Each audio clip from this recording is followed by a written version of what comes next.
ಏನಾದರೂ ಒಂದು ಡಿಸಿಷನ್ ತೊಗೊಂಡ್ರೆ ಒಳ್ಳೇದು ತೊಗೊಳ್ತಾರೆ ಅಲ್ವಾ ಸರ್. ನಾವು ಅದಕ್ಕೆ ರೆಸ್ಪೆಕ್ಟ್ ಕೊಡ್ತೀವಿ ಯಾವ ಕಡೆಯಿಂದ ಇರಲಿ. ಯಾಕೆಂದರೆ ಫಸ್ಟ್ ಆಫ್ ಆಲ್ ಇದು ಗಾಡಿ ಓಡಿಸ್ತಾ ಇದಾರೆ ಹುಡುಗರು, ಎನ್ಎಜಿಗಿಟ್ಟಿದ್ದು ಯಾರಿಲ್ಲ, ಎಲ್ಲ ಓದಿದ್ದಾರೆ ಪಾಪ. ಅವ್ರಿಗೆ ಕೆಲಸ ಎಲ್ಲ ಅವರು ಮಾಡಿಸ್ಕೊಂಡು ಹೋಗ್ತಾ ಇದ್ದಾರೆ. ಅಂದರೆ ನಮ್ಮ ಹೊಟ್ಟೆ ಮೇಲೆ ಹೊಡೆದು ಅವರು ದುಡ್ಕೊಂಡು ಹೋಗೋದು ಚೆನ್ನಾಗಿರ್ತಾರೆ. ನೀವು ಹೇಳಿ, ಒಂದು ದಿನಕ್ಕೆ ನಾವು 350 ರೂಪಾಯಿ ಒಂದು ಕಲೆಕ್ಷನ್ ಗಾಡಿ ಓಡಿಸಿದ್ರೆ, ಅಕಸ್ಮಾತ್ ನಾವು ಫೈನಾನ್ಸ್ ಆಗಿ ಓಡಿಸಿದ್ರೆ ಗಾಡಿ 10,000 11,000 ರೂಪಾಯಿ ಕಟ್ಟಬೇಕು ತಿಂಗಳಿಗೆ.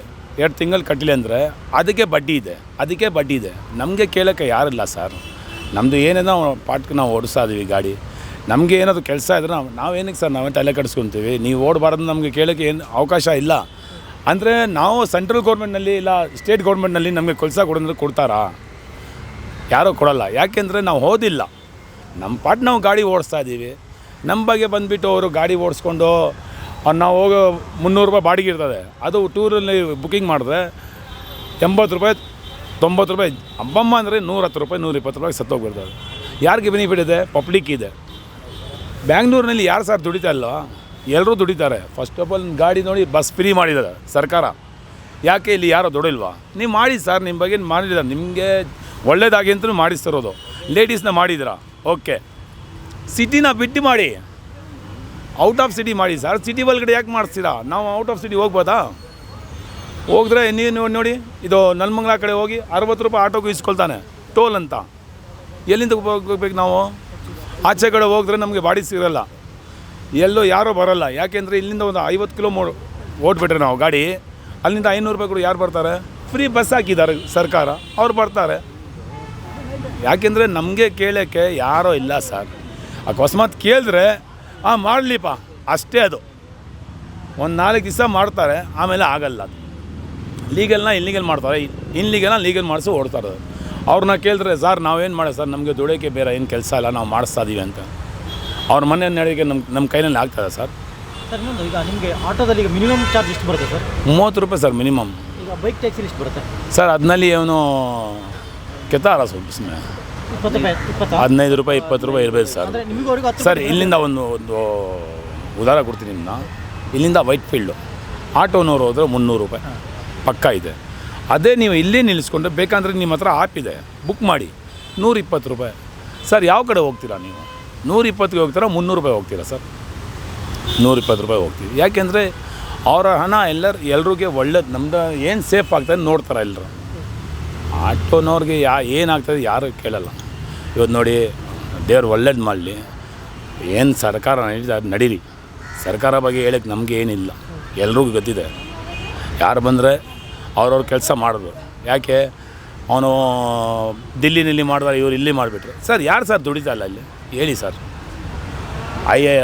ITI ಇದೆ, ಎಲ್ಲ ಇದೆ ಇಲ್ಲಿ. ಯಾರೋ ಕೂಲಿ ಕೆಲಸ ಮಾಡೋರಿಗೆ ಓಕೆ, ನೀವು ಹಾಕಿ ಆಚೆ ಕಡೆ ಹಾಕಿ ಸರ್. ಬ್ಯಾಂಗ್ಳೂರಿಗೆ ಏನಕ್ಕೆ ಸರ್ ಮಾಡಿದ್ದೀರಾ? ಯಾರು ದುಡಿತಾ ಇಲ್ಲ ಸರ್. ಒಂದು ಹುಡುಗಿ ಹೋಗಿದ್ರೆ 30,000 20,000 ಪೇಮೆಂಟ್ ಇದೆ ಸರ್. ಈಗ ಬೈಕ್ ಟ್ಯಾಕ್ಸಿ ನಿನ್ನೆಯಿಂದ ಓಡ್ತಾ ಇಲ್ಲ ಅವನು. ಈಗ ಅದಕ್ಕೆ ನಿಮ್ಗೆ ಆರ್ಡರ್ಗಳೇನಾದ್ರು ಜಾಸ್ತಿ ಆಗಿದಾವ? ಏನು ಪರವಾಗಿಲ್ಲ ಸರ್, ನಡೀತಾ ಇದೆ ಸರ್. ಓಡಿಸಿಲ್ಲ ಅಂದರೆ ಇವಾಗ ಏನು ಮಾಡ್ತಾರೆ ಗೊತ್ತಾ?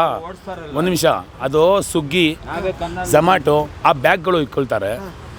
ಹಿಂದೆ ನೋಡಿ ಸರ್, ಲೇಡೀಸ್ ಕೂತ್ಕೊಂಡು ಹೋಗಿದ್ರೆ ನಾವು ಏನು ಮಾಡ್ಬೇಕು ಸರ್?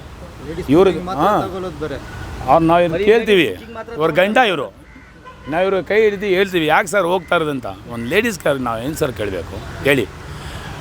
ಕಸ್ಟಮರ್ ಕೇಳಿಬಿಟ್ರೆ ಏನೋ ಪಾಪ ದೇವರಂತ ಅವನು ಹೋಗ್ತಾ ಇರ್ತಾನೆ. ಲೇಡೀಸ್ ಒಂದು ಮಾತು ಹೇಳ್ತಿರೋ ಸಾಕು, ಓಯ್ ಯಾಕೋ ನಿನಗೆ ಏನಾಯ್ತು? ಯಾಕೆಂದ್ರೆ ಲೇಡೀಸ್ ಸರ್ ಪವರ್ ಜಾಸ್ತಿ ಇದೆ ಅಲ್ವಾ? ಬಸ್ಗೆ ನೀವು ಮಾಡಿದ್ರಾ ಇದೋ ಕೊಟ್ಬಿಟ್ರೆ ನಾವು ಸರ್ ಏನು ಮಾಡ್ಬೇಕು ಸರ್? ನಮ್ಮ ಮಕ್ಕಳು ಇಲ್ಲ, ಅವ್ರಿಗೆ ಎಜುಕೇಷನ್ ಇಲ್ಲ, ಏನಿಲ್ಲ ಸರ್. ಒಂದು ಪ್ರೈವೇಟ್ ಸ್ಕೂಲ್ನಲ್ಲಿ ನಾವು ಹುಡುಗಿರನ್ನು ಬಿಟ್ಟರೆ 70,000 60,000 ಬರ್ತಾಯಿದೆ ಸರ್. ಯಾರಿಗೆ ಸರ್ ಕೊಡ್ತಾರೆ? ನೀವು ಬಂದು ನಾವು ಮಾಡ್ತೀವಿ ಅಂತಾರೆ ಅಷ್ಟೇ. ಹೋಗ್ರೆ ಯಾರೂ ಏನು ಮಾಡಲ್ಲ ಸರ್. ನಾವು ಕಷ್ಟಪಟ್ಟು ನಾವೇ ಸರ್ ದುಡಿಬೇಕು, ನಮ್ಮ ಜೀವನ ನಾವೇ ಮಾಡಬೇಕು ಸರ್. ನಿಮ್ಮ ಮಾತಿಗೆ ವಿಷಯ ಏನಿಸ್ತದೆ ಸರ್ ನಿಮಗೆ? ಸರ್ ತುಂಬ ಒಳ್ಳೆಯದಾಯಿತು.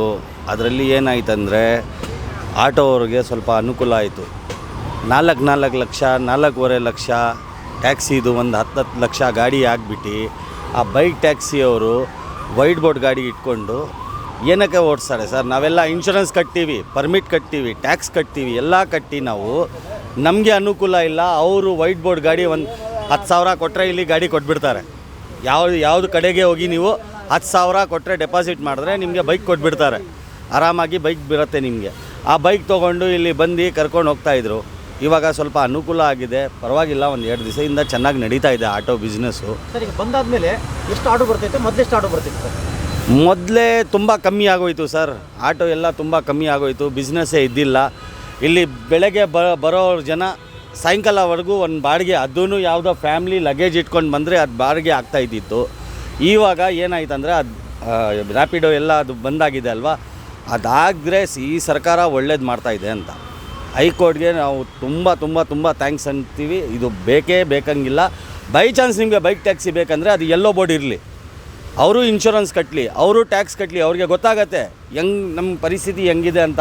ನಾವು ಬೆಳಗ್ಗೆಯಿಂದ ಸಾಯಂಕಾಲವರೆಗೂ ದುಡ್ದು ವರ್ಷಕ್ಕೆ ಒಂದು ಸತಿ ನಾವು ಬರೀ 15,000 ಪರ್ಮಿಟ್ಗೆ, ಟ್ಯಾಕ್ಸ್ಗೆ, ಎಲ್ಲದಕ್ಕೆ ನಾವು ಕಟ್ತೀವಿ. ಅವ್ರು ಏನು ಕಟ್ಟಲ್ಲ, ಫ್ರೀ ಪೆಟ್ರೋಲ್ ಆಗಿಬಿಟ್ಟು ಆರಾಮಾಗಿ ಕರ್ಕೊಂಡೋಗಿ ಅದರಲ್ಲಿ ಇನ್ನೊಂದು ಏನಾಗ್ಬಿಟ್ಟಿದೆ ಅಂದರೆ ಬೇಜಾನ್ ಶೋಷ ಆಗಿಬಿಟ್ಟಿದೆ. ಹುಡುಗಿರಿಗೆ ಕರ್ಕೊಂಡು ಆ ಹುಡುಗಿರಿಗೆ ಸ್ವಲ್ಪ ಮಾನ ಮರ್ಯಾದೆ ಏನು ಇದೆಯಾ ಇಲ್ಲ ಏನು ಗೊತ್ತಿಲ್ಲ. ಅದು ಆ ಹುಡುಗಿರಿಗೆ ಕರ್ಕೊಂಡು ಶೋ ಆಫು. ಇಲ್ಲಿ ನೋಡಿದ್ರೆ ಬೇರೆ ಇದು ರ್ಯಾಶ್ ಡ್ರೈವಿಂಗ್ ಬೇರೆ ಅವ್ರದ್ದು. ಪಿಕಪ್ ಮಾಡಬೇಕಂದ್ರೆ ಮುಂದೆ ಯಾರು ಇರ್ತಾನೆ ಅವ್ನಿಗೆ ಗುತ್ಕೊಂಡು ಹೋಗ್ತಾ ಇರ್ತಾರೆ ಅವರು. ಸೊ ಥ್ಯಾಂಕ್ಸ್ ಫಾರ್ ಹೈಕೋರ್ಟ್ ಮಾಡಿದ್ದು ಒಳ್ಳೆ ಡಿಸಿಷನ್ನು. ಇದೇ ಥರ ಇಲ್ಲಿ ಬ್ಯಾಂಗ್ಳೂರು ಇರೋದು ಆಟೋ ಅವ್ರದ್ದು ದುಡಿಲಿ ಸರ್, ಅಷ್ಟೇ. ಯಾಕಂದ್ರೆ ಈಗ ಬೈಕ್ ಟ್ಯಾಕ್ಸಿ ಒಂದು ನಿಮ್ಮ ಆಟೋ ತರುವಂತ ಕಾಣಿಸ್ಬೇಕು. ಹೌದು ಎಲ್ಲೋ ಬೋರ್ಡ್, ಹೌದು ಸರ್, ಸುಮಾರಾಗಿಲ್ಲ. ಹೌದು, ನಮ್ಮ ಥರ ಡ್ರೆಸ್ ಹಾಕ್ಕೊಂಡು ಯೂನಿಫಾರ್ಮ್ ಹಾಕ್ಕೊಂಡು ಎಲ್ಲೋ ಬೋರ್ಡು, ಪರ್ಮಿಟು, ವರ್ಷಕ್ಕೆ ಒಂದು ಸತಿ ಟ್ಯಾಕ್ಸ್ ಕಟ್ಟಲಿ, ವರ್ಷಕ್ಕೆ ಒಂದು ಸತಿ ಅವರು ಇನ್ಶೂರೆನ್ಸ್ ಕಟ್ಟಲಿ. ಅವರು ಆ ಇನ್ಶೂರೆನ್ಸ್ 900 ರೂಪಾಯಿ ಇನ್ಶೂರೆನ್ಸು. ನಮ್ಮ ಇನ್ಶೂರೆನ್ಸ್ ಎಲ್ಲ 9,000 10,000 ಇನ್ಶೂರೆನ್ಸ್. ನಾವು ಪ್ಯಾಸೆಂಜರ್ ಮೇಲೆ ಕ್ಲೇಮ್ ಆಗಬೇಕು ಅಂತ ಇನ್ಶೂರೆನ್ಸ್ ಎಲ್ಲೋ ಬೋರ್ಡ್ ಮಾಡಲಿ. ಬೈಕ್ ಟ್ಯಾಕ್ಸಿ ನಮಗೆ ಏನು ಪ್ರಾಬ್ಲಮ್ ಇಲ್ಲ. ನೀವು ಹೇಳ್ತಿರೋದು ಈಗ ರೋಡಲ್ಲಿ ಹೋಗ್ತಾ ಇದ್ರೆ ಬೈಕ್ ಟ್ಯಾಕ್ಸಿ. ಹೌದು, ಅದು ಒಂದು ಟ್ರಾನ್ಸ್ಪೋರ್ಟೇಷನ್ ಥರ ಇರಬೇಕು.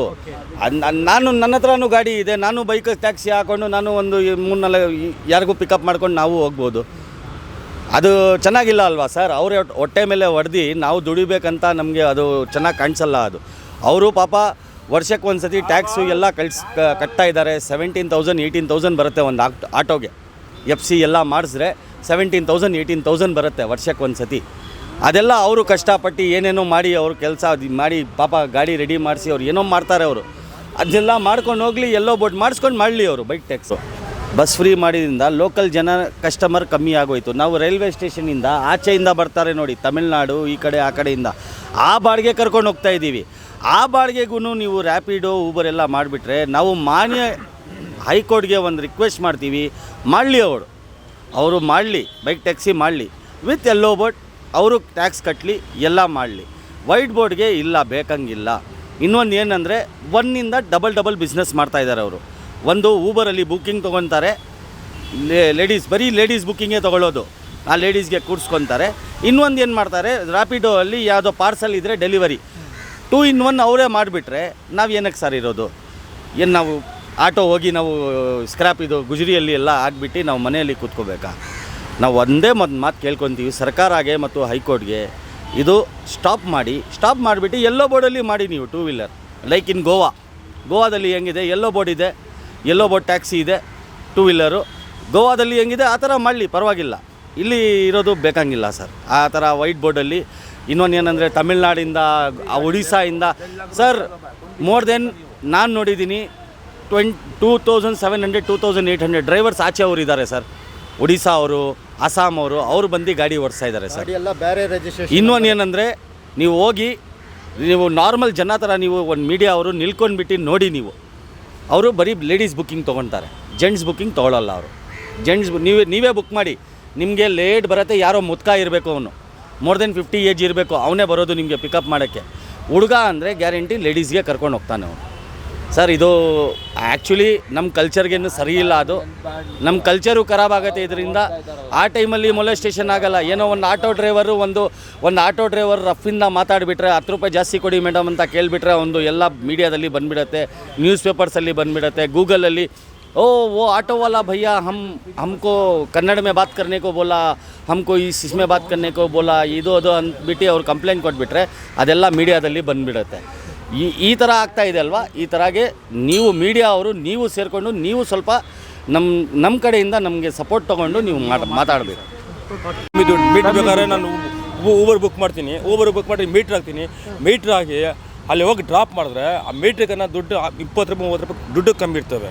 ಮತ್ತು ನಾವು ಯಾಕೆ ಹೋಗಲ್ಲ ಊಬರ್ ಓಡಿಸ್ಬೇಕು? ಮೀಟ್ರಿಗಿಂತ ಕಡಿಮೆ. ಮೀಟ್ರಿಗೆ ದುಡ್ಡು ಬೇಕಾದ್ರೆ ನೀವು ಬುಕ್ ಮಾಡಿ, ನಾನೇನು ಸುಳ್ಳು ಹೇಳ್ತಾ ಇಲ್ಲ, ಸುಳ್ಳು ಹೇಳ್ತಾ ಇಲ್ಲ. ಇಲ್ಲಿ ನಾನು ಇಲ್ಲಿ ವೈಟ್ ಫೀಲ್ಡ್ಗೆ ಹಾಕಿ ಲೊಕೇಶನ್ ಹಾಕಿ ಬುಕ್ ಮಾಡಿ ನನ್ನ ಜೊತೆಯಲ್ಲಿ ಕೂತ್ಕೊಳ್ಳಿ, ನಾನು ಮೀಟ್ರ್ ಹೋಗ್ತೀನಿ, ಆ ಊಬರ್ ಪ್ಲೇಸ್ ನೋಡ್ಕೊಳ್ಳಿ, ಅಲ್ಲಿ ಹೋಗೋ ನೋಡಿದ್ಮೇಲೆ ಡ್ರಾಪ್ ಮಾಡಿದ್ಮೇಲೆ ಅಲ್ಲಿ ಮೀಟ್ರ್ ಎಷ್ಟು ಬೀಳ್ತದೆ ನೋಡಿ, ಮತ್ತು ಅದು ಓಲಾ ಊಬರ್ನಲ್ಲಿ ದುಡ್ಡು ಕೊಡೋದು ನೋಡಿ, ದುಡ್ಡು ಅದು ನೋಡಿ. ಈಗ ಬೈಕ್ ಟ್ಯಾಕ್ಸಿ ಏನು ಬ್ಯಾನ್ ಅಂತ ಏನು ಮಾಡಿದ್ದಾರೆ, ಅದು ನಿಮ್ಗೆ ಮಾಡಿರೋದು ಬೆಟ್ರಾ? ಒಳ್ಳೇದು ಸರ್, ತುಂಬ ಒಳ್ಳೇದು, ತುಂಬ ಖುಷಿ ಆಗುತ್ತೆ. ಈಗ ಓಲಾ ಊಬರ್ ಇಲ್ಲದ್ರೆ ನಮ್ಗೆ ತುಂಬ ಖುಷಿ ಆಗುತ್ತೆ. ನಾರ್ಮಲ್ ಬೈ ನಮ್ಮ ನಾರ್ಮಲ್ ಏನೇ ನಾವು ಮೀಟ್ರ್ ಹಾಕೊಂಡು ಓಡಿಸ್ತೀವಿ.